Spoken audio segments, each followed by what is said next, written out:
রাজা কৃষ্ণচন্দ্র, আমি এসেছি রে। চোখ খুলে দেখ বাবা। কে কে কে আপনি?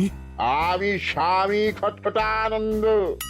আমি জানতে পেরেছি তোর মনে সুখ নেই, তাই তো সেই সুদূর হিমালয় থেকে ছুটে এলাম। ও, আপনি কি করে জানলেন সাধু বাবা? ওরে পাগল ছেলের কথা শোনো। সন্তানের মনের কথা যদি জানতেই না পারি, তাহলে কিসের তপস্যা আর কিসের ধ্যান? কি জেনেছেন সাধু বাবা? 3 দিন ধরে মনে কোনো সুখ খুঁজে পাচ্ছি না, নানান রকম চিন্তায় জর্জরিত হয়ে রয়েছি। তার মধ্যে আজ 3 দিন হলো রানী বাপের বাড়ি গিয়ে রয়েছে। সুখ কি তোর একার? এই মায়ার সংসারে সুখ খুঁজে পাবি কি করে? তোর যে তপস্যার সময় হয়েছে বাবা। শোন, এই পাথরটা ধর। আমি যোগ বলে এই মন্ত্রপুত পাথর পেয়েছি। কাল পূর্ব দিকের নদীর পাড়ে এই মন্ত্রপুত পাথর স্থাপন করবি। আমি চাই তুই নিজে এই পাথরের আরাধনা করিস। তাই ওইখানে এক কুটির বানিয়ে তুই একা থাকবি। একা? আর রানী? সংসারে দুঃখ ছাড়ার কিছুই নেই। তোর আসলে সুখ লুকিয়ে আছে ওই মন্ত্রপুত পাথরে। এই পাথর তোর মনে সুখ ফিরিয়ে আনবে আর এই গোটা রাজ্যে শান্তি বজায় রাখবে। ঠিক আছে বাবা।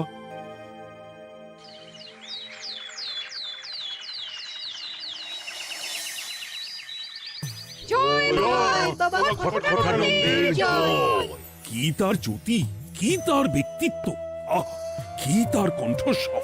এই মন্ত্রপুত পাথর আমার এবং এই রাজ্যের সকলে সুখ শান্তি ফিরিয়ে আনবে।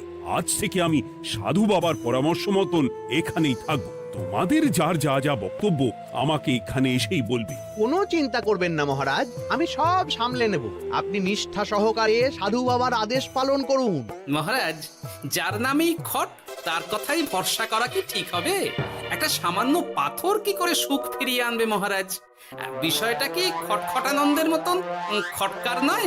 এটা মোটেই সামান্য পাথর নয় গোপাল, এটা মন্ত্রপুত পাথর। আর এসব হচ্ছে বিশ্বাসের ব্যাপার। শুধু তোমার মতন ভাঁড় দিয়ে কি আর রাজ্য চলে?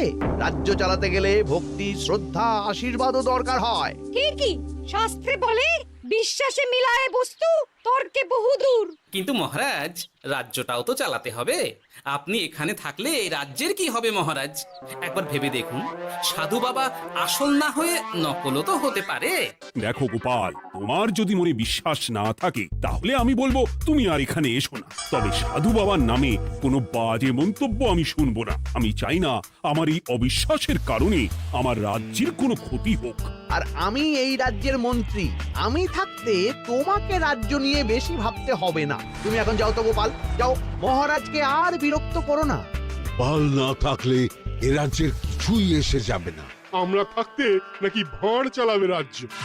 আচ্ছা, ঠিক আছে, দেখা যাক। তাহলে আসি মহারাজ। হ্যাঁ হ্যাঁ, এসো এসো।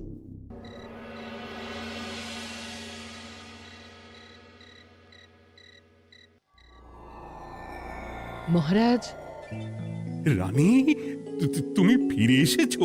এ আমি কি শুনছি মহারাজ? আপনি নাকি প্রাসাদে ফিরবেন না ঠিক করেছেন? হ্যাঁ রানী, তুমি ঠিকই শুনেছ। আমি আর প্রাসাদে ফিরবো না। আমি এখানে থেকে ওই মন্ত্রপুত পাথরের আরাধনা করব। কে না কে এসে আপনাকে বলল আর আপনি প্রাসাদ ছেড়ে এই কুটিরে থাকবেন? আপনার শরীর খারাপ করবে মহারাজ, আপনি ফিরে চলুন। কে না কে নয় রানী, স্বামী খটখটানন্দ খুব বড় সাধু। উনি যোগ বলে আমার দুঃখের কথা জানতে পেরে সেই হিমালয় থেকে ছুটে এসেছেন আমাকে ওই পাথর দিতে। তুমি আমায় ফিরতে জোর করো না রানী। আর আপনার রাজ্য, আপনার প্রজারা, তাদের কি হবে মহারাজ? সে নিয়ে তুমি ভেবো না রানী, আমি এখানে বসেই মন্ত্রীকে দিয়ে সবটা সামলে নেব। তাহলে আমিও আপনার সাথে এখানে থাকবো। আপনাকে ছাড়া আমি প্রাসাদে ফিরবো না। তা হয় না রানী, সাধু বাবা আমাকে একা থাকতে বলেছেন। এসব ধ্যান যোগ আরাধনা একা করতে হয়। গোপাল সবটা জানে মহারাজ। আহ, আমার সামনেও নাম করবে না রানী। গোপালের কত বড় সাহস তুমি ভাবো একবার। ও বলে সাধু বাবা ভণ্ডও হতে পারে। আমার তখন ইচ্ছা করছিল ওর মাথার যে কটা চুল আছে সেটাও ছিঁড়ে নিতে। না না, আমি আর গোপালের মুখ দেখতে চাই না। আপনি উত্তেজিত হবেন না মহারাজ, আপনি বিশ্রাম করুন, আমি আবার কাল আসবো।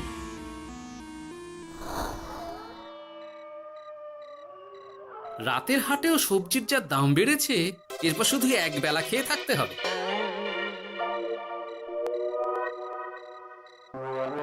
হে ভোলা, বাড়ি না গিয়ে এখানে বসে আছো কেন? দুঃখের কথা কি আর বলবো তোমায় গোপাল দাদা। বলোই না, শুনে দেখি।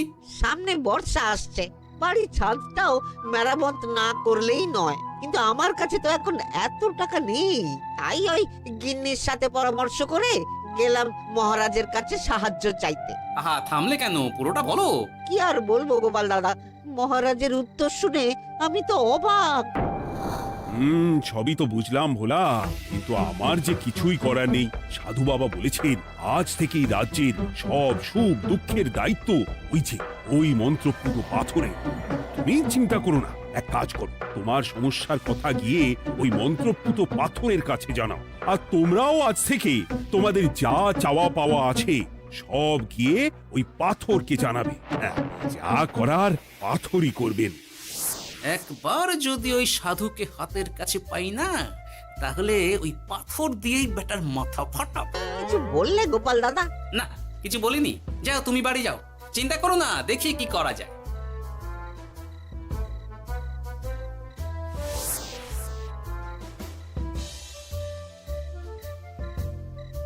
কি ব্যাপার, এত রাতে বটা ঘটা মন্ত্রীর বাড়িতে কি করছিল?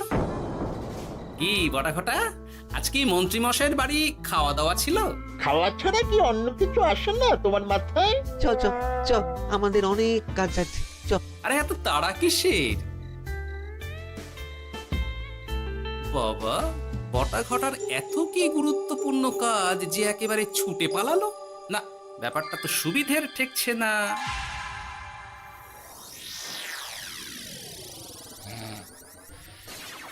রাজা কৃষ্ণচন্দ্র, ওঠ বাবা, আমি এসেছি। সাধু বাবা, আপনি এসেছেন? কেমন আছিস বাবা? ভালো আছি বাবা, তবে মনে এখনো পুরোপুরি সুখ খুঁজে পাইনি। সুখ কি তোর একার? কি করে সুখ পাবি বাবা? এখনো তো তুই তোর সব আসক্তি থেকে মুক্ত হতে পারিসনি। আর কি কি করতে হবে আমায় বলে দিন বাবা। একটা কাজ বলবো, করতে পারবি? বলুন বাবা, আপনি যা বলবেন আমি তাই করব। এই রাজপাট তুই ছেড়ে দে, এসব থেকে নিজেকে মুক্ত করে তুই তোর সাধনায় মন দে, দেখবি তার ফল তুই পাবি। কিন্তু তাহলে রাজ্যের কি হবে? কে দেখবে সাধু বাবা? কেন, তোর মন্ত্রী? ওর থেকে ভালো লোক তুই আর পাবি না।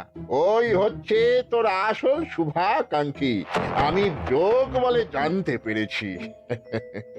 আচ্ছা, তাই হবে।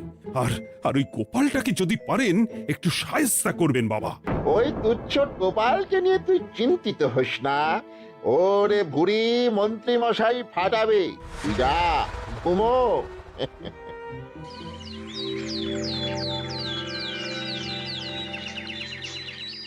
শোনো শোনো শোনো, আজ থেকে মহারাজ কৃষ্ণচন্দ্রের আদেশে এই রাজ্যের ভার এই রাজ্যের মন্ত্রীর। আর মহারাজ নিজে তার কুটিরে নিরিবিলিতে থাকতে চাইছেন। উনি চান না কেউ ওনাকে বিরক্ত করুক। তাই আজ থেকে যার যা সমস্যা সবাই মন্ত্রী মশাইকে জানাবে। মন্ত্রী মশাই যাকে যা বলবেন তাকে তাই শুনতে হবে। শোনো শোনো শোনো। না, মহারাজকে থামাতেই হবে, না হলে বড় বিপদ হয়ে যাবে। যাই।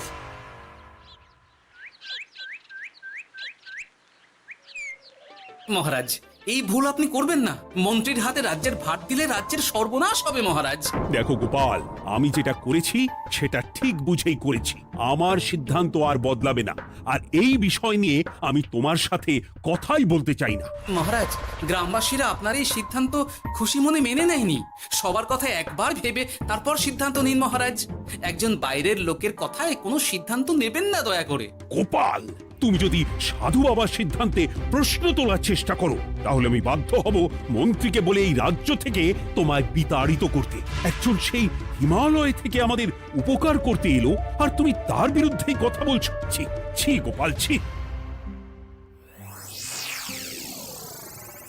মজা, কি মজা! শুধু মুদ্রা, শুধু মোহর, যেদিকে তাকাবো শুধু সোনার মোহর আর সোনার মোহর। তুমি কি পাগল হয়ে গেলে? এখনো হয়নি গিন্নি, তবে এবার সত্যি সত্যি হয়ে যাব। এত সোনার মোহর একসাথে হাতে পেলে কেউ কি সুস্থ থাকতে পারে? আর বেশি দিন বাকি নেই যখন কৃষ্ণনগরের কোষাগারের মালিক হব আমি। আর মহারাজকে ছেড়ে দেবেন? চিন্তা নেই, মহারাজ কিছুই করতে পারবেন না। তিনি এখন সাধু বাবার আদেশে পাথরের আরাধনায় ব্যস্ত। আর প্রহরীরা, তারা কিছু বলবে না? প্রহরীরা তো এখন আমার গোলাম। মন্ত্রীমশাই, আমরা এসেছি। ওই তো ওরা চলে এসেছে। ওরা কি করবে? ওরাই তো কোষাগার লুট করতে আমায় সাহায্য করবে।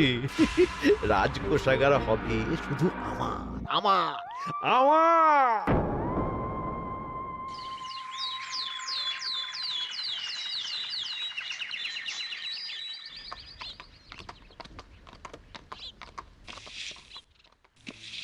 গোপাল, রানীমা, আপনি আমায় ডেকে পাঠালেই তো পারতেন।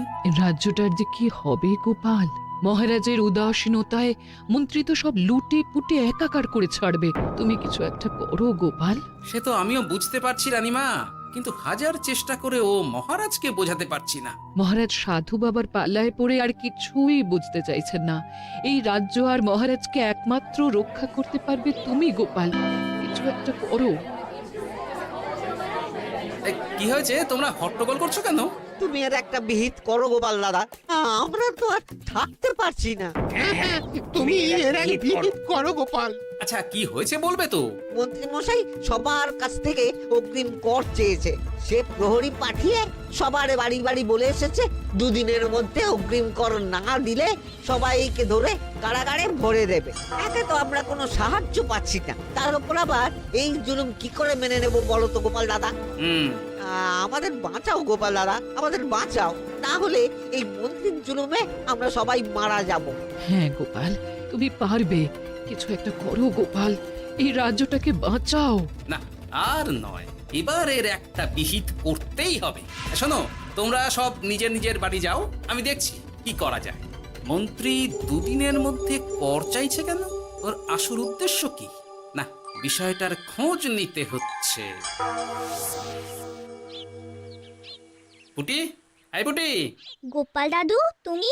শোন, একটা কাজ আছে বুঝলি, বটা ঘটার উপর নজর রাখতে হবে। পারবি তো? হ্যাঁ হ্যাঁ দাদু, এটা আর কি এমন কাজ? এই তোর হাতে ওটা কি রে? ও এটা পুতুল, বাবা এনে দিয়েছে। পাথরটা খুব চেনা চেনা লাগছে, কোথায় যেন দেখেছি। কোথায়? রে, সাধু বাবার দেওয়া পাথর। আর এটা একই পাথর মনে হচ্ছে।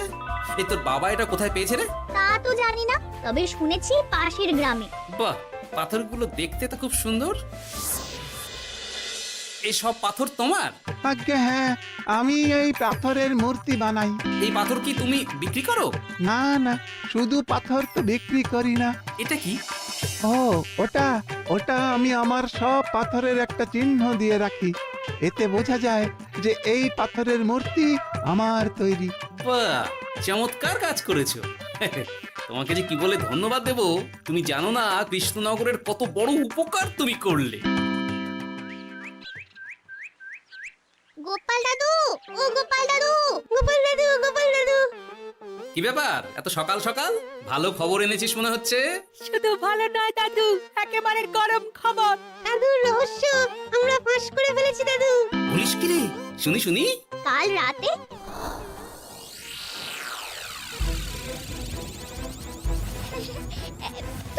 এত সোনা, এত মোহর আমি একসাথে কোনোদিন দেখিনি। ও, এইসব আমাদের? হ্যাঁ গিন্নি, হ্যাঁ, এই সব আমাদের, সব। ওরে বাবা, আমার তো বিশ্বাসই হচ্ছে না, ভাবলেই গায়ে কাঁটা দিচ্ছে। রে বটা, আজ সাধু সেজে মহারাজের কাছে গেছিলি?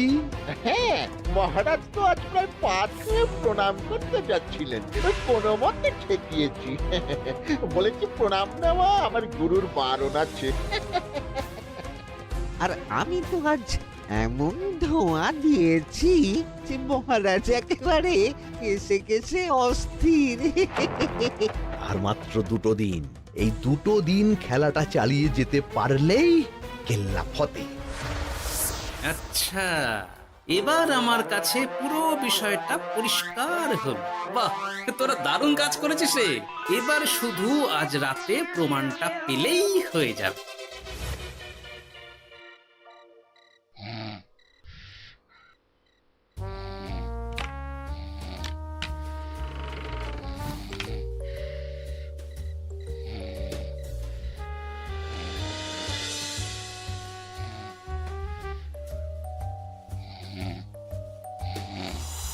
এই তো একে একে 2 মিলে যাচ্ছে। বাবা বাবা বাবা, এবার খেলা জমবে।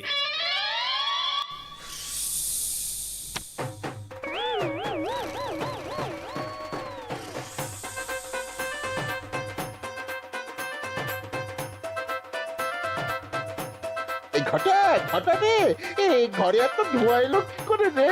সত্যিই তো, এত ধোঁয়া এলো কি করে? ঘরে কি আগুন লাগলো নাকি রে? এই বটা, ওটা কি রে? হ্যাঁ, এ তো ভূত। আমরা তো কিছু করিনি। আমরা কিছু করিনি, বিশ্বাস করো ভূত দাদা, আমরা কিছুই করিনি। তোরা আমাদের পূর্বপুরুষের প্রস্তর খণ্ড নিয়ে এসেছিস। তোদের এত বড় সাহস, আজ আমরা তোদের ঘাড় মটকাবো। আমরা কোনো খণ্ডমণ্ড নিইনি ভূত দাদা। এই কথা, তুই কি ওনাদের কোনো খণ্ড এনেছিস? না না না না না, আমি তো অমন কিছু আনিনি। আমার মনে হয় ওই আপনাদের কোথাও একটা ভুল হচ্ছে। মহারাজকে ওই পাথর তোরা কোথা থেকে এনে দিয়েছিস? ওটাই আমাদের প্রস্তর খণ্ড, আমাদের 5 পুরুষের সম্পত্তি। ওটা তো আমরা পাশের গ্রামে এক মূর্তি কারিগরের থেকে চুরি করে এনেছি। আপনারা যান না, যান, ওই কারিগরের কাছে ওরকম অনেক পাথর আছে। আমাদের ওটাই চাই। ও বাবা, উনি আবার কে? আমাদের দাদু, তৃতীয় পুরুষ।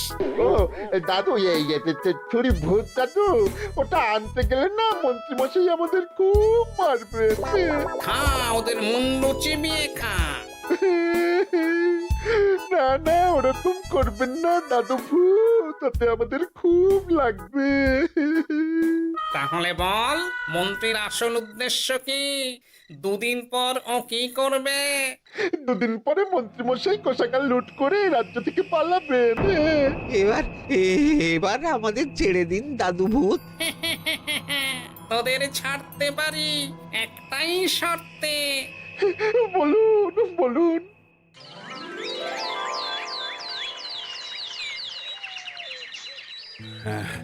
রাজ্যের পরিস্থিতি কি? প্রজারা সবাই ভালো আছে তো? হ্যাঁ মহারাজ, সেসব নিয়ে আপনি একদম চিন্তা করবেন না। বাবা, আপনি এসেছেন? আরে কৃষ্ণচন্দ্র, একটা কথা তোকে না বলে আর থাকতে পারলাম না। এটা আবার কে রে? বলুন বাবা। এই মন্ত্রীকে এই রাজ্যের দায়িত্ব দিতে বলে আমি বড় ভুল করেছিলাম। আসলে এই মন্ত্রী হচ্ছে চোর, ও তোর কোষাগার ফাঁকা করে পালাবার মতলব করেছে। কি বলছেন বাবা? মন্ত্রী, উনি যা বলছেন সব সত্যি? না না মহারাজ, এই বটা কি হচ্ছে কি? বটা? তুমি সাধু বাবাকে বটা বলে ডাকছো কেন? আমি বলি কি বাবা, এই মন্ত্রীকে তুই শুলে দে। বটা, তুই থামবি? আমার খেয়ে আমায় ছুরি মারা? ওর কথা আপনি বিশ্বাস করবেন না মহারাজ, ও সাধু নয়, ও ভণ্ড। মানেটা কি? মন্ত্রী মশাই ঠিকই বলছেন মহারাজ। ও সাধু নয়, ও কৃষ্ণনগরের বটা। এসব আপনার আদরের মন্ত্রীর কাজ মহারাজ। মন্ত্রী আপনার রাজ্য লুট করার মতলব করেছে, তাই বটাকে সাধু সাজিয়ে আপনার মন জয় করে প্রথমে আপনাকে প্রাসাদ থেকে তাড়িয়েছে, তারপর রাজ্যপাট নিজের হাতে নিয়ে কোষাগার হাতিয়েছে। আর এই পাথর কিসের গোপাল? পাথর? পাথর এই কারিগরের মহারাজ। উনি পাশের গ্রামে এই পাথর দিয়ে মূর্তি গড়েন। মন্ত্রী বটাকে দিয়ে এই পাথর চুরি করিয়েছে।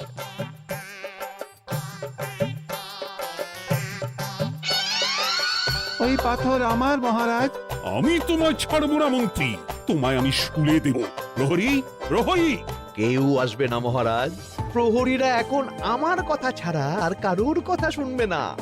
আমি এখন আপনাদের সামনে দিয়ে আপনার কোষাগার নিয়ে চলে যাব, আর আপনারা শুধু দাঁড়িয়ে দাঁড়িয়ে দেখবেন। রে ন্যাপলা পুঁটি গুলটে, মন্ত্রীকে বেঁধে ফেল। এত সোজা নয় গোপাল, দেখবে?